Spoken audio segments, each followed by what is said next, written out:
श्री शिवाय नमस्तुभ्यम। मार्गशीर्ष मास का दूसरा प्रदोष और साल का अंतिम प्रदोष व्रत 13 दिसंबर को रखा जाएगा। शुक्रवार को होने के कारण शुक्रवार का प्रदोष कहलाएगा।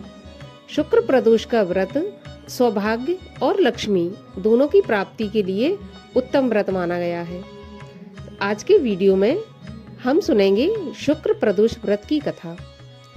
वीडियो शुरू करने से पहले आपसे अनुरोध है, अगर आप मेरे चैनल पर पहली बार आए हैं, चैनल को सब्सक्राइब नहीं किया है अभी तक, तो चैनल को सब्सक्राइब कर लें।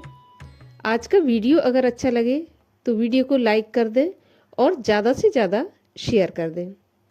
तो चलिए शुरू करते हैं शुक्र प्रदोष व्रत की कथा।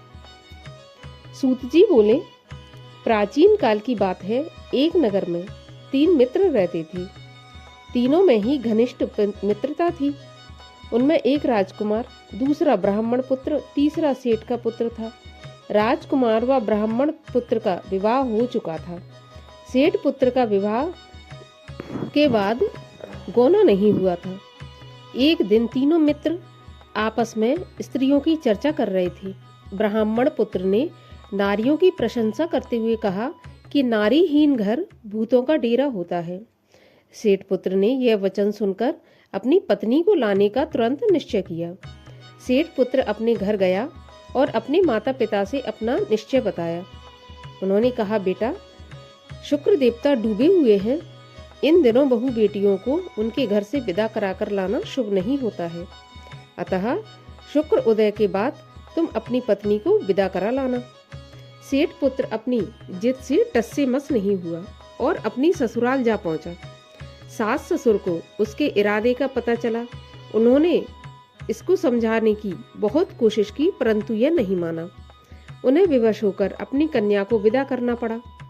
ससुराल से विदा होकर पति पत्नी नगर से बाहर निकले ही थे कि उनकी बैलगाड़ी का पहिया टूट गया और एक बैल की टांग टूट गई।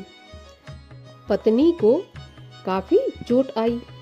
सेठ पुत्र ने आगे चलने का प्रयत्न जारी रखा। तभी डाकुओं से भेंट हो गई और वे धन धान लूट कर ले गए। सेठ पुत्र पत्नी सहित रोता पीटता अपने घर पहुंचा। जाते ही उसे सांप ने डस लिया। उसके पिता ने वैद्यों को बुलाया। उन्होंने देखने के बाद घोषणा की कि सेठ पुत्र 3 दिन में मर जाएगा। उसी समय इस घटना का पता ब्राह्मण पुत्र को लगा। उसने सेठ से कहा कि आप अपने लड़के को पत्नी के सहित बहू के घर वापस भेज दो। ये सारी बाधाएं इसलिए आई हैं कि आपका पुत्र शुक्र अस्त में पत्नी को विदा कराकर लाया है। यदि वह वहां पहुंच जाएगा तो बच जाएगा।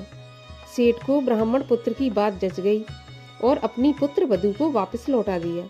वहां पहुंचते ही सेठ पुत्र की हालत ठीक होने लगी और शेष जीवन आनंद पूर्वक व्यतीत किया और अंत में वे पति पत्नी दोनों स्वर्ग लोक को विमान द्वारा गए। इस प्रकार शुक्रवार के प्रदोष के व्रत के प्रभाव से दोनों पति पत्नी स्वर्ग लोक को प्राप्त हुए।